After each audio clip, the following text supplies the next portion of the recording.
So I'm here to talk to you about my most favorite approach to treating trauma. It's called EMDR, or eye movement desensitization and reprocessing.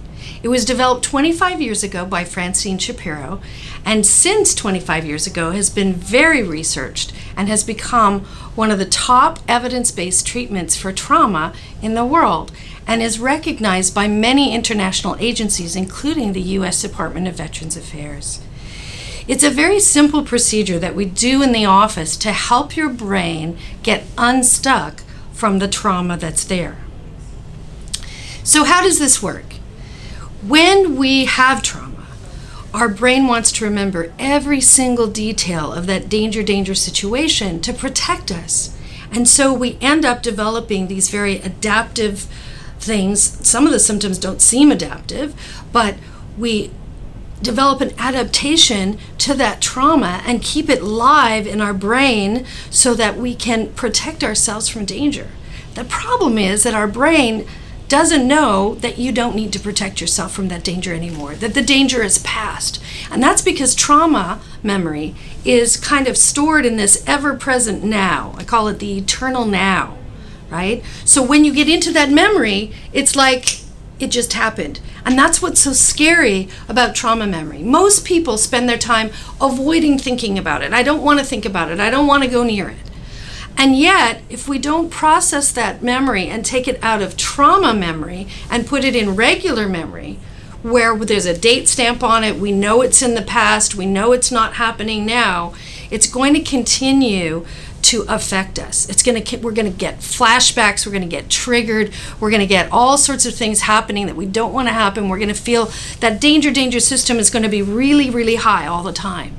So what EMDR seems to do is it switches on something that our brain already knows how to do.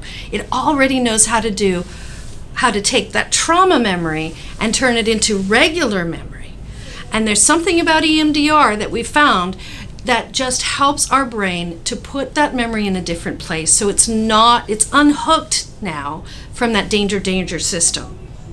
It's a procedure that we do that's really a dual attention mindfulness kind of procedure, where what it looks like is we're going to just be giving you some visual stimulation or some tones in the ears or some vibrations in the hands. And what that does is it helps to activate different neural pathways, different pathways in the brain, so that when you're thinking about that thing, it gets shaken up. It doesn't go down the usual road it goes. It gets to go down a different road, and your brain gets to add information to that memory, like it's not happening anymore, and you're not 4 years old anymore, or 8, or whatever age you were at the age of the trauma.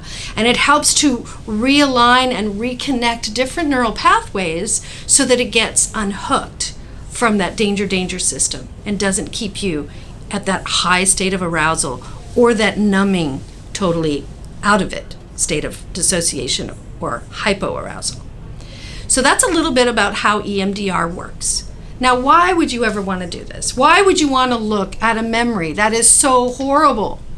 Because if we don't deal with this memory, like I said, if we don't take it out of trauma storage and danger mode, it's going to continue to affect your body, your life, your relationships. It's very scary work. And that's why EMDR happens in 8 phases. And so we start by, first of all, helping you manage your arousal, helping you create a safe, calm place in your brain that you can go to when you need it. And then we very carefully approach that trauma. We put our foot in, we take it out. We put it in 30-second increments. We deal with the trauma. If you have any more questions, you can give us a call. I'm happy to answer questions. And there's other clinicians here at Bay Ridge that also do EMDR. It is really powerful and it can really change your life.